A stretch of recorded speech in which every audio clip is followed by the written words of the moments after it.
In today's video, I'll guide you on how you can delete a repository in GitHub. So let's get started.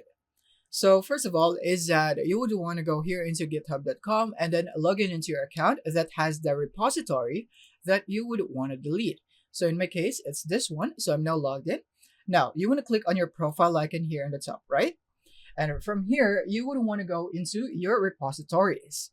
And from here, you would need to find the repository that you'd want to delete. In my case, it's this one. So now I'm just going to click here on the name and then enter that repository. And then once you're here, just click here on the settings icon at the top. And now from here, you should now be able to go here into the general section. This is where you'd want to be.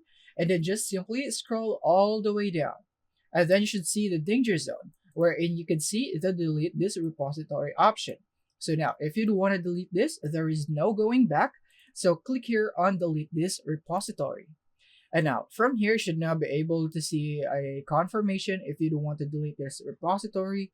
And then you want to click here if you really want to delete it, and take note that this will permanently delete this repository and remove all or everything right here.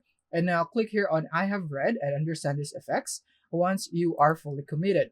And now from here, to confirm, you'd need to type this right here manually. So I'm just going to type it right here and right there.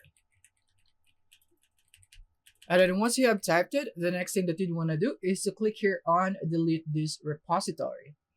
And now from here, it will now load. And as you can see, it has now been deleted. I am currently in my list of repositories and I am not able to see it right here. So yeah, this is how you'd be able to delete your repositories in GitHub. It is really simple. So that's it for this video. I hope this video has been helpful. Thank you for watching.